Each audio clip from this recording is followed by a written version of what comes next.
I'm Joanna Davidovich, and I have an opinion on something. So just in time to be late for Valentine's Day, here are my top 10 cartoon crushes!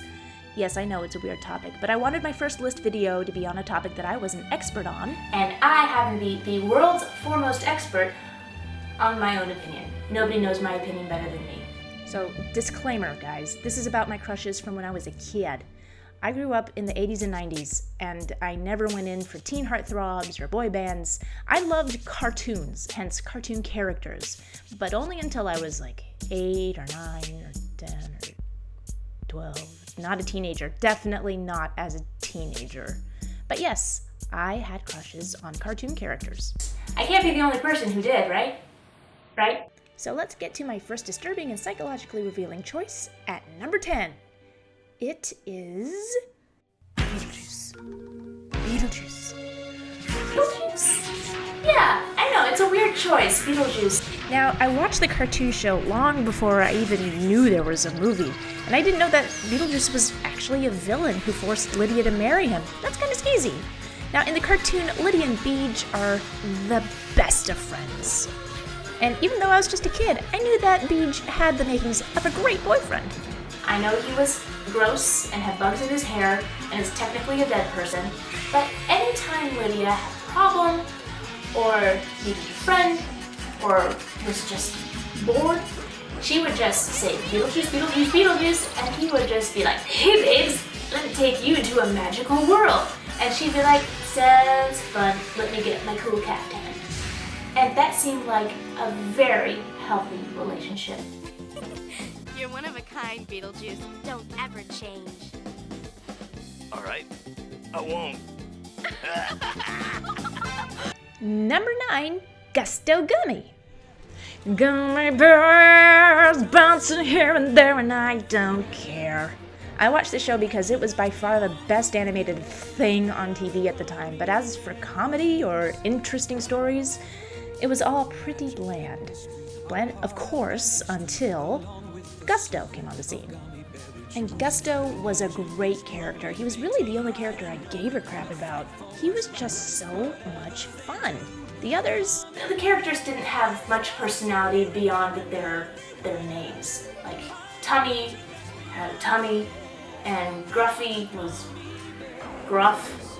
I mean, they were very literal. But Gusto, his name means passion. His name means lust for life. He was an artist. He was excited, he was inventive, he was creative, and he hung out with mermaids. He was pretty cool. Gusto, you amaze me! Thank you. Also, his voice is amazing.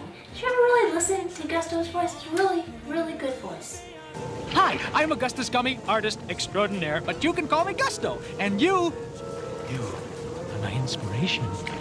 Gusto Gummy. What a babe. Now for my number 8 pick, let's stick with the Disney afternoon and discuss Duckburg's favorite Bostonian aviator hunky duck, Launchpad McQuack. He was styled as a hero, but was also the bubble-headed comic relief. He could be a voice of reason, and he was also a source of naive positivity. Well, he was easily my favorite character on DuckTales. He was just so much fun to watch. So much fun, in fact, that he could not be contained to just one show, so Disney had him go pal around with Darkwing Duck. And I think that we can all agree that the world is a much better place now because of that.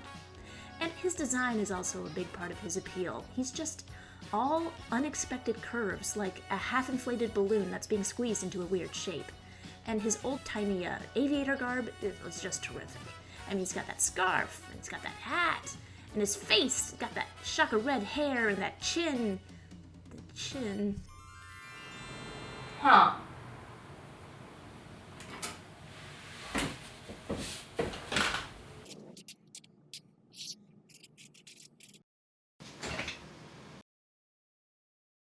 Is that... I'm gonna say that's a hairy butt. So, like I was saying all along, my Disney aviator pick is, Don Carnage. Yeah. The King of the Sky Pirates. Isn't that the coolest thing you've ever heard of? He was a fierce villain, but he was mostly hilarious. He had this exasperatingly explosive personality, like if Ricky Ricardo were a wolf, fox, coyote, and a pirate, and a king, and flies. The style, panache, and again, Sky Pirate King, so cool. And for those reasons, my biggest Disney afternoon crush was not. It is not Launchpad McQuack. It is, let's just say it's Doc Ock. Tailspin. He's from Tailspin. Number 6, the Teenage Mutant Ninja Turtles. Like, all of them. But here's the weird part. I didn't really like watching the show regularly. I thought the animation was too choppy and boring. Yes, even as a kid, I was a snob. But I adored the opening title sequence. It was just the coolest thing I'd ever seen, and I think that was enough for me. And it was very clear about the distinct personalities of each of the turtles, and the characters were so appealing that it sparked my imagination. I mean, who would not want to hang out with these guys and eat pizza in the sewer and fight ninjas? I mean, April had it pretty sweet.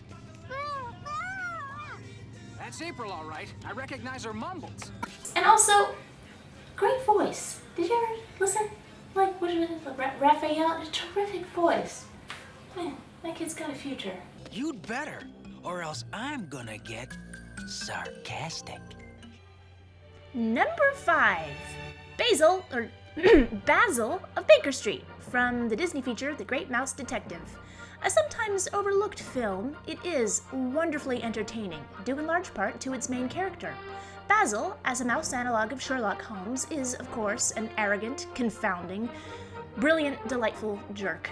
I couldn't get enough of this guy as a kid. I remember this movie was playing on TV one afternoon, and I was so mesmerized that I ignored my chores and got into a little bit of trouble. Totally worth it! Basil is just so dynamic.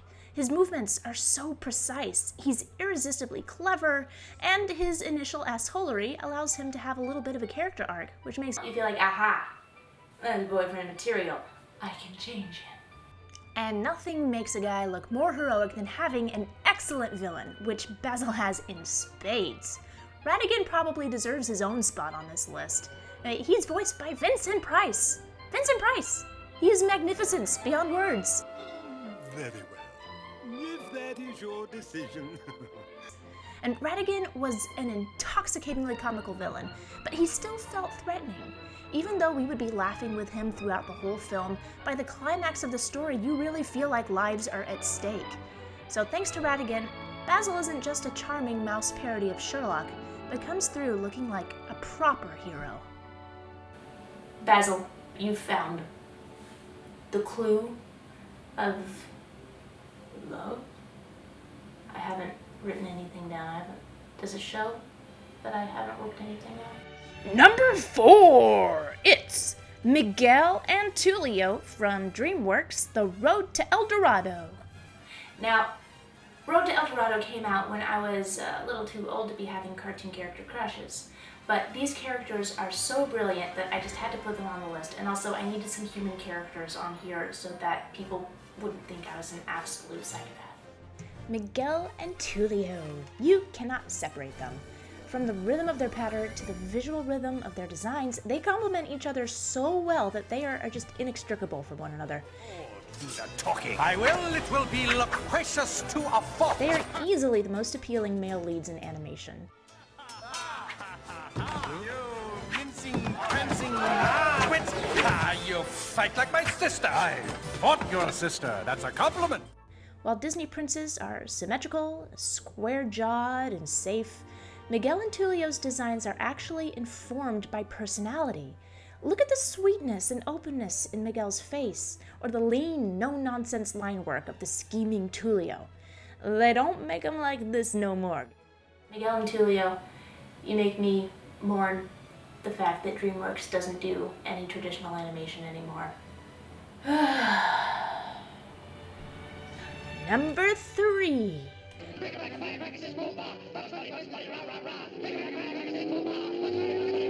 Now, Bugs Bunny, as in the classic Looney Tunes Bugs Bunny, is actually a conglomeration of very different interpretations by very different directors. For instance, Tex Avery gave us the original Wild Hair, and we have the brassy, wisecracking Brooklyn Bunny from Friz Freeling, and also the quiet, retiring bunny from Chuck Jones, who only wants peace until some villain provokes him. Of course, you know, this means war. Overall, we are given this cool, composed, clever comic hero. He is amused at how much more capable he is than everyone else around him, but you couldn't call him a jerk for punishing those that deserve it. He is a rare kind of character, as I can't think of many characters, animated or otherwise, who succeed so brilliantly at pulling off this feat. But Bugs Bunny is somebody that we aspire to be, or in this case, as a kid, aspired to be with. He is an ideal. Somebody who is in command of every situation. He ate healthy. He's probably vegan. And boy, he can rock a dress. Actually, that might be a problem for our imaginary relationship, because he looks way better than I ever could. I think I would start to silently resent him. That would be bad. But yes, Bugs Bunny. He's a rare bit of perfection. Number 2, Robin Hood, from Disney's film Robin Hood. Now, this isn't one of the best Disney films, but it is certainly one of the most enjoyable. I couldn't put my finger exactly on why this film is so rewatchably delicious. But even when I was a kid, I could pick out the reused and repurposed animation. But for all the shortcuts that they employed, the small crew that put this film together still had their mastery of the craft on display. And there are some unforgettable characters here. Robin Hood is a romantic hero, the kind that went out of style sometime in the 50s. He isn't tortured or damaged or brooding or dark. He is just noble and kind, clever and brave, with a British accent that could melt butter. Marion, my darling, I love you more than life itself. He was Wesley before we had the Princess Bride. And he has one of the most attractive elements, a one true love. I mean, it sort of dashes one's hopes to get with a fictitious cartoon fox character, but it is very endearing to know that his relationship with Maid Marian is gonna work out. I mean, look at how they look at each other. That's love, guys. That proves that love exists and is real, and everything's gonna be okay in the world. Robin Hood, you're a dreamboat, and I hope you and Maid Marian have a million little fox babies. And my number 1 cartoon crush of all time is Yakko Warner. Yes, I know. He's an inkblot kind of character. Yes, I know. He's supposed to be, 10? Well, I fell in love with him when I was 10. What can I say about Yakko, though, that could possibly explain why I fell for that cat ate the canary grin and those waggly eyebrows? Through his sarcasm, wry humor, and wit, it is clear he's taken a lot of inspiration from Groucho Marx, but he is undeniably the very model of a cartoon individual. And just look at that mug. He knows what's up. He knows what's up. And his voice, yes. I know I've been hinting at it. It's Rob Paulsen. Take me away, but be gentle. I'm fragile. Hello, nurses. Say, why don't you stop by the water tower and I'll show you my stamp collection. But Yakko, you don't have a stamp collection. All right, then, you can open my mail. I adored Rob Paulsen's voice, and Yakko is by far my favorite of his performances. Cheeky and irreverent, and that, I can't do it.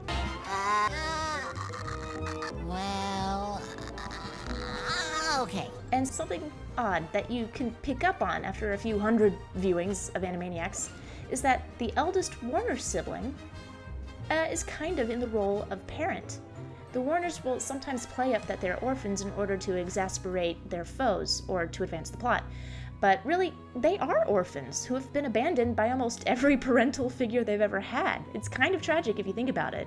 But Yakko is always leading them, taking charge, keeping positive, and sometimes you get a strong feeling for how much he cares for his sibs. So for me at 10 years old, Yakko Warner was the troublemaking, fast-talking, wise-ass inkblot with a heart of gold that became my ideal. So what was the point of all of this silly list? Apart from being just another way to talk about the cartoons that populated my childhood, I do actually have a point I'm trying to make in my own inelegant way. And that's personality! There are so many characters in both live action and animation that are very good looking, but entirely uninteresting. Great hair and golden ratios do not equate to an appealing character. Very few of the characters on my list are what would be described as good-looking, as they are mostly animals and dead people, but I'd still take them in a heartbeat over any bland generic pretty boy, because appeal is predicated on personality. Draw your characters with personality. Write your characters with personality. And if a friend wants to set you up on a blind date with someone who has a great personality, maybe they do. Maybe give it a go. You never know. So don't you say I'm smart and have the kindest heart. Oh, what a wonderful sister I'd be. Just tell me how you like my personality. Baby, you've got the cutest Personality.